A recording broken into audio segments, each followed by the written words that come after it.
प्यारे बच्चों, मैं आपका teacher PD Yadav political science के लिए। बच्चों, आज हम बात करेंगे सैम्पल क्वेश्चन पेपर 2 के बारे में। इसे हम सोल्व करेंगे। अभी आप देख सकते हैं सब्जेक्ट पॉलिटिकल साइंस है, क्लास 12 टर्म 2 और सेशन 2021-2022 लिखा हुआ है। मैक्सिमम मार्क्स 40 है और समय 2 घंटे का है। बच्चों, इस क्वेश्चन पेपर को सोल्व करने के लिए कुछ जनरल इंस्ट्रक्शन है, आप उसे देख लें। प्रश्न पत्र में 3 खंड हैं, 3 सेक्शन ए, बी और सी है। सेक्शन ए में 2 अंक वाले 8 प्रश्न हैं, जिनका उत्तर आपको 50 शब्दों में देना है। सेक्शन बी में 4 अंक वाले 3 प्रश्न हैं, इनका उत्तर आपको 100 शब्दों में देना है। इसमें एक प्रश्न कार्टून से संबंधित होगा। और सेक्शन सी में 6 अंक वाले 2 प्रश्न हैं और इनका उत्तर आपको 170 शब्दों में देना है। शुरू करते हैं सेक्शन ए और क्वेश्चन नंबर 1। क्वेश्चन है, आसियान शैली किसे कहते हैं? What is the ASEAN way? ASEAN के देश किसी विवाद की स्थिति में सैन्य टकराव नहीं करते, अर्थात युद्ध नहीं करते, बल्कि बातचीत और सहयोगात्मक मेल मिलाप के द्वारा किसी समस्या का समाधान करते हैं तथा कामकाज को आगे बढ़ाते हैं। इसे आसियान शैली या आसियान वे कहा जाता है। इसमें एक अथवा वाला क्वेश्चन भी है। प्रश्न है, यूरोपीय संघ की ऐसी विशेषताएं जिन पर सभी सदस्य देशों के बीच सहमति नहीं है। मतलब पूछा गया है कि यूरोपीय संघ के जो देश हैं किन किन मुद्दों पर एक मत नहीं हैं। तो लिखेंगे इसके बारे में। यूरोपीय संघ के देशों के बीच निम्नलिखित मुद्दों पर सहमति नहीं है। पहला पॉइंट है, डेनमार्क और स्वीडन maastricht संधि का विरोध करते हैं और यही दोनों देश डेनमार्क और स्वीडन यूरोप की मुद्रा यानी कि यूरोपीय संघ की मुद्रा यूरो का भी विरोध करते हैं। अगला है, साझी विदेश नीति और साझी सुरक्षा नीति होने के बावजूद भी यूरोपीय संघ के देश एक दूसरे के खिलाफ हो जाते हैं। जैसे अमेरिका ने जब इराक पर हमला किया तो ब्रिटेन ने उसका समर्थन किया, जबकि फ्रांस और जर्मनी ने इसका विरोध किया था। अगला पॉइंट है, 2003 में यूरोपीय संघ ने अपना एक संविधान बनाने का असफल प्रयास किया। यह प्रयास असफल इसलिए हो गया क्योंकि इसके सदस्य देशों के बीच इस बात को लेकर सहमति नहीं बन पाई। क्वेश्चन नंबर 2 देखिए, ब्रिक्स सत्ता के नए केंद्र के रूप में उभरा है। समर्थन में तर्क दें। ब्रिक्स सत्ता के नए केंद्र के रूप में उभरा है, इसके समर्थन में निम्नलिखित तर्क हैं। पॉइंट नंबर 1 है, विश्व की कुल व्यापार का 18% हिस्सा ब्रिक्स देशों का है। 2 नंबर में है, विश्व की जनसंख्या का लगभग 42% ब्रिक्स देशों में निवास करती है। और 3rd में है, विश्व के कुल सकल घरेलू उत्पाद यानी कि जीडीपी का 23% हिस्सा ब्रिक्स देशों का है। और पॉइंट नंबर 4 है, ब्रिक्स के 2 सदस्य देश यानी कि भारत और चीन नई आर्थिक शक्ति हैं। अगला क्वेश्चन देखिए, क्वेश्चन नंबर 3 है, श्रीलंका में जातीय संघर्ष के किन्हीं 2 कारणों को लिखिए। श्रीलंका में जातीय संघर्ष के 2 कारण इस प्रकार हैं। पहला है, श्रीलंका की सरकार की तमिलों के प्रति भेदभाव और उपेक्षा की नीति। और 2 नंबर पे है, श्रीलंका के मूल निवासी सिंगली समुदाय के लोगों ने भारतीय मूल के तमिलों को कोई भी रियायत देने के विरोध में थे। आप श्रीलंका में जातीय संघर्ष के बारे में जो घटना थी उसको सुन लें। श्रीलंका 1948 में ब्रिटेन से आज़ाद हुआ है। उस समय इसे सिलोन कहते थे। जब श्रीलंका गुलाम था तो भारतीय मूल के तमिल, खासकर तमिलनाडु के लोग वहाँ काम करने गए थे। श्रीलंका की आज़ादी के बाद भारतीय मूल के तमिल श्रीलंका में ही रह गए और श्रीलंका को ही अपना देश समझने लगे। परंतु धीरे धीरे श्रीलंका का विकास होना शुरू हुआ तो वहाँ के मूल निवासी सिंगली समुदाय के लोगों को लगा कि ये तमिल भारतीय मूल के हैं और हमारे देश के संसाधनों का इस्तेमाल करते हैं, इन्हें वापस जाना चाहिए। जबकि तमिल वहीं रहना चाहते थे क्योंकि वे श्रीलंका को ही अपना देश मानने लगे थे। तमिलों ने श्रीलंका सरकार से रियायतें मांगी अपने लिए और वे चाहते थे कि उन्हें श्रीलंका की नागरिकता भी मिल जाए, लेकिन श्रीलंका की सरकार ने इनकार कर दिया।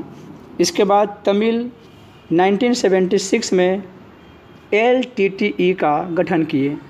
LTTE का मतलब है लिबरेशन टाइगर्स ऑफ तमिल इलम, और लिट्टे ने LTTE ने श्रीलंका के उत्तरी भाग, जिसको जाफाना द्वीप बोलते हैं, उसकी मांग की ताकि वहाँ वे एक अलग तमिल देश बसा सकें।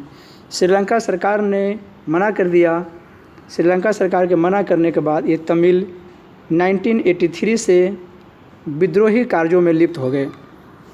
ये थी श्रीलंका में जातीय संघर्ष की संक्षिप्त कहानी। क्वेश्चन नंबर 4 देखिए, पाकिस्तान में लोकतंत्र की अस्थिरता के लिए किन्हीं 2 कारणों को लिखिए। सिर्फ 2 कारण पूछे गए हैं, जबकि हमने यहाँ 4-5 कारण गिनाए हुए हैं।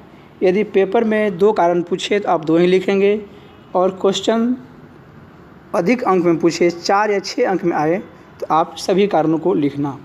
तो पहला कारण है पाकिस्तान में धार्मिक कट्टरपंथ। पाकिस्तान में धार्मिक कट्टरपंथ का प्रभाव बहुत अधिक है। इस कारण वहाँ धर्म गुरु राजनीति पर छाए रहते हैं, यानी कि राजनीति में धर्म गुरुओं का दबदबा रहता है, जो लोकतंत्र की राह में बाधक है। अगला पॉइंट है पाकिस्तान की राजनीति में सेना का वर्चस्व। पाकिस्तान के सेना समर्थक समूह ये दलील भी देते हैं कि राजनीतिक दलों की आपसी खींचातानी से पाकिस्तान की सुरक्षा खतरे में पड़ सकती है, इसलिए सैनिक शासन बेहतर विकल्प है। और पॉइंट नंबर 3 है निर्वाचित सरकारों का तख्ता पलट। वहाँ कई बार निर्वाचित सरकारों को सेना द्वारा अपदस्थ करके सैनिक शासन कायम किया गया है। और भूस्वामियों का वर्चस्व भी है, जो लोकतंत्र को कमज़ोर करते हैं। अगला पॉइंट है पश्चिमी देशों की स्वार्थपूर्ण नीति। खासकर अमेरिका की स्वार्थपूर्ण नीति से पाकिस्तान में लोकतंत्र अस्थिर रहा है। अमेरिका चाहता है कि पाकिस्तान में सरकार अस्थिर रहे, लोकतंत्र कमज़ोर रहे, चाहे जो भी शासक हो अमेरिका के इशारे पर कार्य करे। तो ये सारे पॉइंट थे कि पाकिस्तान में लोकतंत्र कमज़ोर होने के कारण या लोकतंत्र की अस्थिरता के कारण। अगला क्वेश्चन देखें, 5 नंबर है। क्वेश्चन है भारत और बांग्लादेश के बीच सहमति और विवाद के 2 मुद्दों को लिखें। तो शुरू करते हैं। भारत और बांग्लादेश के बीच पहले सहमति के मुद्दों की बात कर लेते हैं। तो सबसे पहला पॉइंट है बांग्लादेश भारत के लुक ईस्ट, यानी कि लुक ईस्ट के बाद इसका नाम हो गया एक्ट ईस्ट नीति का हिस्सा है। लुक ईस्ट नीति 1991 में आई थी और नरेंद्र मोदी की सरकार ने इसका नाम बदलकर एक्ट ईस्ट कर दिया है, यानी कि भारत बांग्लादेश के लुक ईस्ट कहें या एक्ट ईस्ट कहें नीति का हिस्सा है। और पॉइंट नंबर 2 है लैंड बाउंड्री एग्रीमेंट, यानी कि LBA, यानी कि भूमि सीमा समझौता 2015। भारत और बांग्लादेश के बीच 2015 में भू सीमा समझौता हुआ है। भारतीय संविधान में 100वां संशोधन किया गया, जिसके जरिए भारत और बांग्लादेश के बीच गांवों की अदला बदली की गई और सीमा सुधार किया गया। पॉइंट नंबर 3 है आपदा प्रबंधन और पर्यावरण के मुद्दे पर भी दोनों देशों के बीच सहमति है। बच्चों 2 मुद्दे की बात की गई थी, हमने 3 मुद्दे लिख दिए हैं ताकि आप लॉन्ग क्वेश्चन का आंसर भी बना सकें। और बात करते हैं भारत और बांग्लादेश के बीच असहमति के मुद्दे। पॉइंट नंबर 1 है भारतीय सेना को पूर्वोत्तर के राज्यों में जाने के लिए बांग्लादेश अपने इलाके से रास्ता नहीं देता, इसलिए भारतीय सेना को पूर्वोत्तर के राज्यों में जाने के लिए दार्जिलिंग के रास्ते जाना पड़ता है, जो एक लंबी दूरी तय करनी पड़ती है। पॉइंट नंबर 2 है नदियों के जल बंटवारे को लेकर भी विवाद है। हालांकि 1996 में फरक्का जल समझौता हुआ था, फिर भी भारत से बांग्लादेश जाने वाली नदियों की संख्या ज़्यादा हैं और कई जगह जल बंटवारे को लेकर विवाद है, तो यह विवाद में ही आएगा। और अगला पॉइंट है चकमा शरणार्थियों को लेकर असहमति है, यानी कि अवैध प्रवास की समस्या भी है। और आप एक और पॉइंट चाहें तो जोड़ सकते हैं, भारत में आतंकवादी गतिविधियों में जो लिप्त रहते हैं, कई बार बांग्लादेश उनके प्रति सहानुभूति रखता है। जैसे सिमी का मतलब होता है students Islamic movement of India. तो भारत इन पर प्रतिबंध लगाता है और बांग्लादेश सिमी के प्रति सहानुभूति भी रखता है। तो ये है भारत और बांग्लादेश के बीच सहमति और असहमति के मुद्दे। अगला क्वेश्चन 6 नंबर क्वेश्चन है, शाह जांच आयोग क्या था, इसका गठन कब और क्यों किया गया। तो जनता पार्टी की सरकार ने 1977 में सर्वोच्च न्यायालय के भूतपूर्व मुख्य न्यायाधीश जयंतीलाल छोटेलाल शाह की अध्यक्षता में, यानी कि जेसी शाह की अध्यक्षता में एक आयोग का गठन किया था, जिसे शाह आयोग कहा गया। इस आयोग का गठन मई 1977 में हुआ ताकि आपातकाल के दौरान की गई कार्यवाही और सत्ता के दुरुपयोग व कदाचार के विभिन्न आरोपों की जांच हो सके। अगला क्वेश्चन देखें 7 नंबर क्वेश्चन, 20वीं सदी के अंतिम दशक में भारतीय राजनीति की किन्हीं 2 घटनाओं की व्याख्या करें जिसका दीर्घकालीन प्रभाव पड़ा। तो 20वीं शताब्दी का अंतिम दशक का मतलब होता है 1990 से लेकर 1999 तक। अगर इसको ये कहा जाए कि 1990 के दशक में भारतीय राजनीति की किन्हीं 2 घटनाओं की व्याख्या करें जिसका दीर्घकालीन प्रभाव पड़ा, तो दोनों एक ही बात है। तो आइए देखते हैं। पहला इसका पॉइंट बनेगा नई आर्थिक नीति 1991 में आर्थिक सुधारों के लिए नई आर्थिक नीति लागू की गई और भारत वैश्वीकरण और उदारीकरण से जुड़ गया और भारत का व्यापार दुनिया के अन्य देशों के साथ बढ़ गया। पॉइंट नंबर 2 है अन्य पिछड़े वर्ग को 27% आरक्षण। 8 सितंबर 1993 को केंद्र सरकार ने अधिसूचना जारी की जिसके द्वारा केंद्र सरकार की नौकरियों और शिक्षा में अन्य पिछड़े वर्गों को 27% आरक्षण लागू किया गया। यह मंडल कमीशन की सिफारिश पर हुआ था। वैसे बीपी सिंह की सरकार ने 1990 में इसे लागू करने का फैसला किया, तब यह मामला न्यायालय में चला गया और 1993 से लागू है। इसमें क्रीमी लेयर का प्रावधान भी किया गया है, यानी पिछड़े वर्ग के संपन्न लोग जिन्हें क्रीमी लेयर कहते हैं उन्हें आरक्षण का लाभ नहीं मिलता। क्वेश्चन नंबर 8 देखिए। क्वेश्चन है संयुक्त प्रगतिशील गठबंधन और राष्ट्रीय लोकतांत्रिक गठबंधन के बीच अंतर स्पष्ट करें। तो बात करते हैं इसकी। संयुक्त प्रगतिशील गठबंधन का मतलब है यूपीए यानी कि यूनाइटेड प्रोग्रेसिव अलायंस, और एनडीए का मतलब होता है नेशनल डेमोक्रेटिक अलायंस। दोनों में अंतर पूछे गए हैं, तो देखते हैं। पहले हम बात करते हैं यूपीए के बारे में। यहाँ लिख दिए यूपीए यूनाइटेड प्रोग्रेसिव अलायंस। इसका गठन हुआ है 14वें लोकसभा चुनाव के बाद, जो 2004 के मई महीने में हुआ था।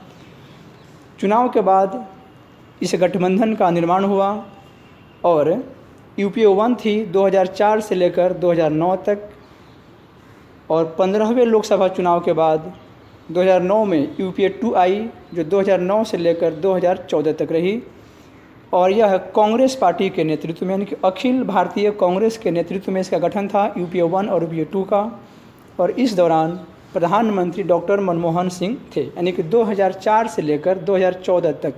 यूँ कहें कि यूपीए 1 और यूपीए 2 दोनों में मनमोहन सिंह प्रधानमंत्री थे और यूपीए की अध्यक्षा या संयोजक श्रीमती सोनिया गांधी थी। अब बात करते हैं एनडीए की, नेशनल डेमोक्रेटिक अलायंस की, यानी कि राष्ट्रीय जनतांत्रिक गठबंधन 1 1998 से 1999 तक था भाजपा के नेतृत्व में, और एनडीए 2 था 1999 से लेकर 2004 तक, और एनडीए 1 और 2 में श्री अटल बिहारी वाजपेयी प्रधानमंत्री थे। एनडीए 1 और 2 में इसके संयोजक थे शरद यादव। अब बात करते हैं एनडीए 3 और 4 की। एनडीए 3 2014 में आई है, नरेंद्र मोदी की सरकार के समय 2019 तक रही है, और एनडीए 4 2019 से 2024 तक का समय है इसके पास। एनडीए 3 और 4 में प्रधानमंत्री श्री नरेंद्र मोदी जी हैं और इसके संयोजक यानी कि इसके अध्यक्ष अमित शाह जी हैं। अब बात करते हैं क्वेश्चन नंबर 9 की। चीन के अर्थव्यवस्था के उत्थान के लिए उत्तरदायी कारकों की व्याख्या कीजिए। तो बात करते हैं, इस क्वेश्चन को ऐसे ही पूछ सकता है कि चीन के आर्थिक विकास के लिए कौन कौन से कारण जिम्मेदार हैं। ठीक है, या चीन आर्थिक प्रगति के रास्ते पे कैसे बढ़ गया, ऐसा भी पूछ सकता है। तो पहला पॉइंट देखें, चीन की अर्थव्यवस्था के उत्थान या विकास के लिए जिम्मेदार कारक निम्नलिखित हैं। पहला पॉइंट है, चीन ने शॉक थेरेपी को न अपनाकर चरणबद्ध ढंग से अपनी अर्थव्यवस्था को विश्व बाजार के लिए खोला। पॉइंट नंबर 2 है, खुले द्वार की नीति यानी कि ओपन डोर पॉलिसी। 1978 में चीन के नेता देंग श्याओपिंग ने आर्थिक सुधारों की शुरुआत की और चीन के द्वार दुनिया के लिए खोल दिया, जिससे व्यापार के माध्यम से चीन दुनिया के देशों से जुड़ गया। और पॉइंट नंबर 3 है, विशेष आर्थिक क्षेत्र की नीति, स्पेशल इकोनॉमिक जोन 1979, यानी कि चीन के साथ व्यापार में जो दिक्कतें आती थीं, जो कठिनाइयाँ आती थीं, उसे स्पेशल इकोनॉमिक जोन के द्वारा ठीक कर लिया गया, जिससे चीन का व्यापार और बढ़ गया। पॉइंट नंबर 4 है, कृषि कार्यों का निजीकरण 1982, सार्वजनिक कृषि को निजी हाथों में सौंप दिया गया 1982 में, यानी कि चीन में पहले कृषि कार्य सार्वजनिक था, अब उसे निजी हाथों में सौंप दिया गया, जिससे कृषि भी लाभ की स्थिति में पहुंच गया। और अगला पॉइंट है, उद्योगों का निजीकरण 1998, यानी 1998 में उद्योगों का निजीकरण कर दिया गया। इससे उत्पादन में वृद्धि हुई और निर्यात में भी वृद्धि हुई। और पॉइंट नंबर 6 है, विश्व व्यापार संगठन यानी कि WTO, वर्ल्ड ट्रेड ऑर्गेनाइजेशन में चीन की सदस्यता 2001। विश्व व्यापार संगठन यानी कि WTO दुनिया भर में व्यापार के नियमों को तय करता है। अब यहाँ चीन महत्वपूर्ण भूमिका में है। इस तरह चीन का व्यापार बढ़ा है और उससे आर्थिक विकास मिला है। और ऐसा भी नहीं है कि चीन में आर्थिक विकास होने से वहाँ गरीबी दूर हो गई है, ऐसी बात भी नहीं है। चीन में भी बेरोज़गारी है और वहाँ भी गरीबी है, लेकिन उसका आर्थिक विकास भी हुआ है। आर्थिक विकास का लाभ सभी लोगों तक नहीं पहुँचा है। अब है क्वेश्चन नंबर 10। क्वेश्चन है, स्वतंत्रता प्राप्ति के बाद भारत में 3 लोकतांत्रिक अभ्युत्थानों का वर्णन कीजिए। तो देश की लोकतांत्रिक राजनीति में लोगों की बढ़ती हुई भागीदारी को लोकतांत्रिक अभ्युत्थान कहा जाता है। अभ्युत्थान का मतलब होता है किसी चीज़ में अचानक बढ़ोतरी, उसमें उफान आ जाना, a sudden increase in something. तो स्वतंत्रता के बाद भारत में समाज वैज्ञानिकों ने 3 लोकतांत्रिक अभ्युत्थानों की चर्चा की है। पहला है प्रथम लोकतांत्रिक अभ्युत्थान।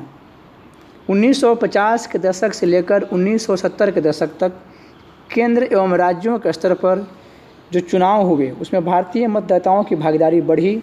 भारतीय मतदाताओं ने बढ़ चढ़कर मतदान का प्रयोग किया और देश में लोकतंत्र को सफल बनाया। और इस मतदान जो बढ़ा, इससे यह भी साबित हो गया कि मतदान यानी कि लोकतंत्र सिर्फ धनी, शिक्षित और मीडिया की पहुंच वाले देशों में ही सफल नहीं हो सकता, बल्कि भारत जैसे कम शिक्षित और निर्धन देशों में भी यह सफल हो गया। इस प्रथम अभ्युत्थान की विशेषता थी भारतीय मतदाताओं की भागीदारी। अब बात करते हैं दूसरा लोकतांत्रिक अभ्युत्थान। 1980 का दशक भारतीय राजनीति में अनुसूचित जातियों, जनजातियों एवं अन्य पिछड़े वर्ग के लोगों की भागीदारी को सशक्तता मिली है। यानी 1980 के दशक में भारतीय राजनीति में पिछड़े समुदाय के लोग, जो वंचित लोग थे, उनका सशक्तिकरण हुआ है। यानी कि पिछड़े और वंचित समाज के लोगों को राजनीति में अच्छा करने का मौका मिला। तो इसकी विशेषता है पिछड़े वर्गों की भागीदारी। और तीसरा लोकतांत्रिक अभ्युत्थान 1990 के दशक से शुरू होता है, जब उदारीकरण, निजीकरण और वैश्वीकरण का दौर आया। इसके आने से समाज के प्रत्येक क्षेत्र में प्रतियोगिता की शुरुआत हो गई, जिसमें अर्थव्यवस्था, समाज और राजनीति भी अछूता नहीं रहा। और इस समय यह देखने को मिला कि एक प्रतियोगी चुनाव बाजार का निर्माण हुआ, जो सर्वश्रेष्ठ के अस्तित्व के सिद्धांत पर आधारित नहीं है, बल्कि योग्यतम के अस्तित्व के सिद्धांत पर आधारित है। मतलब जो सबसे योग्य होंगे उन्हीं का अस्तित्व बना रहेगा। और तीसरे लोकतांत्रिक अभ्युत्थान की विशेषता युवाओं की भागीदारी। ठीक है, अब बात करते हैं क्वेश्चन नंबर 11। एक कार्टून है, इस कार्टून को ध्यान से देखें। दिखाया गया है संसद भवन और उसके छत पर दो नेता बैठे हुए हैं जिनके हाथ में धागे हैं यानी कि रस्सियाँ हैं, और संसद में एक नेता के हाथ पैर में वे रस्सियाँ बंधी हुई हैं, यानी कि संसद के अंदर जो नेता दिख रहा है यह कठपुतली की तरह है और इस कठपुतली को ये दोनों लोग नचा रहे हैं। ठीक है, अब देखते हैं क्वेश्चन क्या पूछा हुआ है। क्वेश्चन है उपरोक्त कार्टून में दिखाए गए नेताओं की पहचान करें। तो इसमें जो नेता हैं लेफ़्ट साइड में ये है ज्योति बसु, ठीक है, यानी कि वामपंथी नेता हैं, और राइट साइड में जो है ये है लाल कृष्ण आडवाणी, LK आडवाणी हैं, और जो नेता कठपुतली के रूप में हैं ये हैं विश्वनाथ प्रताप सिंह, VP सिंह। ठीक है, अब पूछा गया अगला क्वेश्चन कह रहा है कि इस कार्टून के द्वारा किस राजनीतिक घटना को दिखाया गया है। तो आइए देखते हैं। 1989 में राष्ट्रीय मोर्चा की सरकार बनी थी VP सिंह के नेतृत्व में, विश्वनाथ प्रताप सिंह के नेतृत्व में, और इनकी सरकार को वामपंथी यानी कि लेफ्ट और राइट विंग दोनों ने समर्थन दिया था। तो इस घटना को इसमें दिखाया गया है। क्वेश्चन नंबर 3 है राष्ट्रीय मोर्चा की सरकार को कठपुतली सरकार क्यों कहा गया। तो राष्ट्रीय मोर्चा की सरकार को कठपुतली सरकार इसलिए कहा गया क्योंकि सरकार की डोर वामपंथियों और दक्षिणपंथियों के हाथों में थी। उन्हीं के इशारे पर विश्वनाथ प्रताप सिंह की सरकार कार्य करती थी। अगला क्वेश्चन है इस सरकार के गठन के बाद भारतीय राजनीति में किस प्रकार का दौर आरंभ हुआ, यानी कि किस प्रकार की परंपरा आरंभ हुई।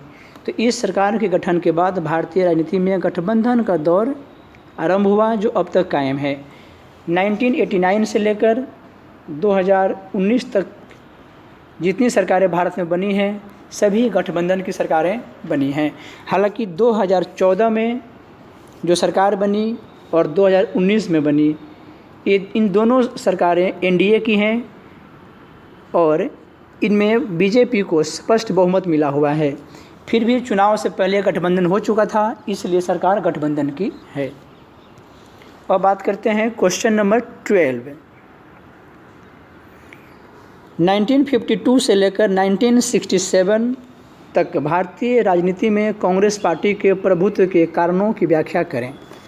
तो देखते हैं इसके बारे में। 1952 से लेकर 1967 तक अर्थात प्रथम 3 आम चुनावों में कांग्रेस पार्टी के प्रभुत्व के निम्नलिखित कारण हैं। पहला कारण है पंडित नेहरू का करिश्माई व्यक्तित्व। पंडित जवाहरलाल नेहरू करिश्माई व्यक्तित्व के धनी थे। लोग उनके भाषणों को सुनकर बहुत जल्द प्रभावित हो जाया करते थे और उन्हें मत भी दिया करते थे। पॉइंट नंबर 2 है राष्ट्रीय आंदोलन में भूमिका। देश की आज़ादी में कांग्रेस पार्टी की महत्वपूर्ण भूमिका को देखते हुए मतदाता यह समझते थे कि कांग्रेस पार्टी ने ही आज़ादी दिलाई है। पॉइंट नंबर 3 है सभी वर्गों का प्रतिनिधित्व।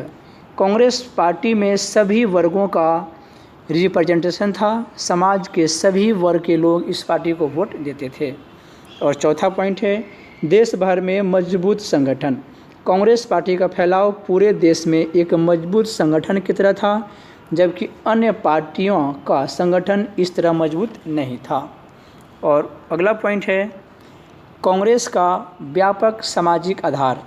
कांग्रेस पार्टी में सभी वर्गों एवं विचारधाराओं के लोग जैसे कुलीन लोग, जमींदार, वकील, साधारण किसान, मजदूर, बहुसंख्यक, अल्पसंख्यक, छात्र, नौजवान, सभी धर्मों और जातियों को लोग इसमें शामिल थे। इस प्रकार कांग्रेस पार्टी का आधार बहुत व्यापक था। ठीक है, और अगला पॉइंट है कमज़ोर विपक्ष। विपक्षी दल काफ़ी कमज़ोर होने के कारण कांग्रेस को चुनौती देने की स्थिति में नहीं थे।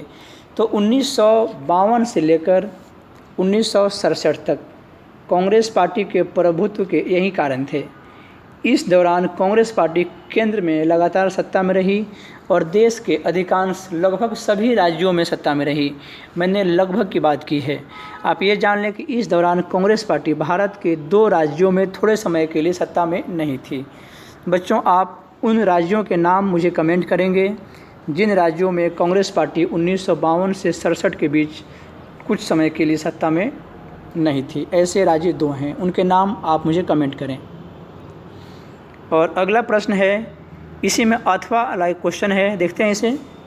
क्वेश्चन है 1970 के दशक के प्रारंभिक वर्षों में, प्रारंभिक वर्ष कहा गया है, यानी कि 1970 के बाद 1971, 72, 73, 74 तक भी कह सकते हैं, ठीक है। तो 1970 के दशक के प्रारंभिक वर्षों में इंदिरा गांधी की सरकार की लोकप्रियता बढ़ाने वाले मुख्य कारकों की व्याख्या करें। तो देखते हैं इसके बारे में। 1970 के दशक में इंदिरा गांधी की सरकार निम्नलिखित कारणों से काफ़ी लोकप्रिय थी। पहला पॉइंट है गरीबी हटाओ का नारा। 1971 के आम चुनावों में इंदिरा गांधी ने गरीबी हटाओ का नारा दिया था। यह नारा इतना प्रसिद्ध हुआ कि इंदिरा गांधी की पार्टी को भारी बहुमत मिला। 5वें आम चुनाव में भारी जीत। इस चुनाव में इंदिरा गांधी वाली कांग्रेस यानी कांग्रेस आर को 352 सीटें मिली। 518 सीटों पर चुनाव हुआ था, जिसमें 352 सीटों पर इसे जीत मिली थी। तो इससे उनकी लोकप्रियता में काफ़ी बढ़ोतरी हुई।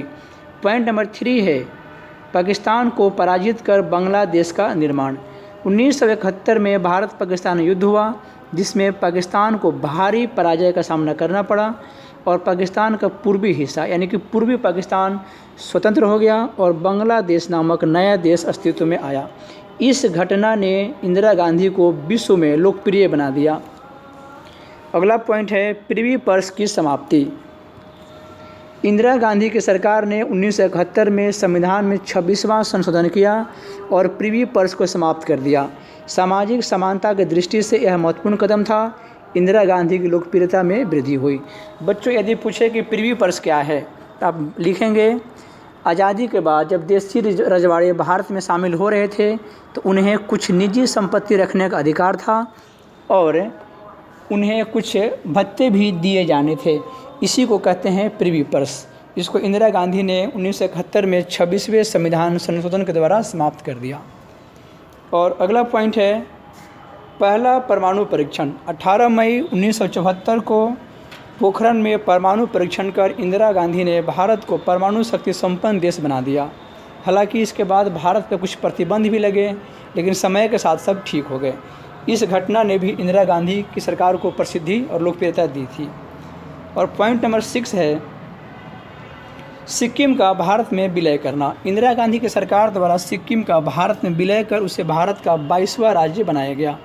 इसके लिए भी संविधान में संशोधन हुआ था, 36वां संविधान संशोधन। तो इस ऐतिहासिक कदम से इंदिरा गांधी की सरकार काफ़ी लोकप्रिय हुई। बच्चों, क्वेश्चन 6 नंबर का था, आपको 6 पॉइंट लिखने होंगे। और क्वेश्चन नंबर 13 देखिए, भारत पर वैश्वीकरण के सकारात्मक और नकारात्मक प्रभावों की व्याख्या करें। तो भारत पर वैश्वीकरण के सकारात्मक प्रभाव देखते हैं। पॉइंट नंबर 1 है व्यापार एवं रोजगार में वृद्धि। वैश्वीकरण के दौर में देश व्यापार के माध्यम से दुनिया से जुड़ जाने एवं बहुराष्ट्रीय कंपनियों के आगमन से रोजगार के नए अवसर मिले हैं, फलस्वरूप आर्थिक विकास हुआ है। पॉइंट नंबर 2 है देशों के बीच अच्छे संबंध। वैश्वीकरण के कारण दुनिया के देशों में परस्पर व्यापार बढ़ने एवं विभिन्न क्षेत्रों में समझौते होने से उनके बीच दोस्ताना संबंधों का निर्माण हुआ है। पॉइंट नंबर 3 है तकनीकी ज्ञान में वृद्धि। वैश्वीकरण के कारण लोगों में तकनीकी जानकारियों को लेकर उत्सुकता बढ़ी है, जैसे कंप्यूटर से संबंधित जानकारी एवं विदेशी भाषा सीखना इत्यादि।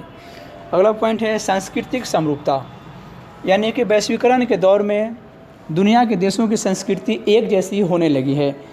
सांस्कृतिक एकरूपता भी कह सकते हैं। भारत पर पश्चिमी संस्कृति का प्रभाव और भारतीय संस्कृति का अभी अन्य देशों पर प्रभाव देखने को मिलने लगा है। अब बात करते हैं भारत पर वैश्वीकरण के नकारात्मक प्रभावों की। तो भारत पर वैश्वीकरण के नकारात्मक प्रभाव हैं संप्रभुता शक्ति में कमी, यानी कि वैश्वीकरण के दौर में कोई भी राज्य स्वतंत्र निर्णय लेने से पहले अपने व्यापारिक एवं कूटनीतिक संबंधों को ध्यान में रखने लगे हैं। कोई भी देश निर्णय लेने से पहले यह सोचता है कि इस निर्णय का असर उनके व्यापारिक मित्रों पर क्या पड़ेगा या जिन देशों के साथ उनके समझौते हुए हैं उस पर उसका क्या असर पड़ेगा। इस तरह देखें तो संप्रभुता यानी कि निर्णय लेने की शक्ति में थोड़ी सी कमी आती है। और पॉइंट नंबर 2 है लघु एवं कुटीर उद्योगों को खतरा। वैश्वीकरण के कारण बहुराष्ट्रीय कंपनियों के भारत आगमन के कारण छोटी कंपनियों, छोटे व्यापारियों एवं लघु और कुटीर उद्योगों को नुकसान हुआ है। पॉइंट नंबर 3 है सांस्कृतिक लोप यानी कि सांस्कृतिक ह्रास। वैश्वीकरण के दौर में सांस्कृतिक एकरूपता के बढ़ने से युवा पश्चिमी संस्कृति के प्रभाव में आए हैं, इससे हमारी संस्कृति का ह्रास होने लगा है। और पॉइंट नंबर 4 है प्रतिभा का पलायन। अपने देश में तकनीकी एवं व्यावसायिक शिक्षा प्राप्त करने के बाद किसी बहुराष्ट्रीय कंपनी के लिए या विदेशों में जाकर काम करने से प्रतिभा का पलायन हो जाता है, यानी कि अपने देश में आपने शिक्षा प्राप्त किया, ज्ञान प्राप्त किया और दूसरे देश के लिए कार्य कर रहे हैं, तो इसको बोलते हैं प्रतिभा का पलायन। यह वैश्वीकरण के कारण ऐसा हुआ है।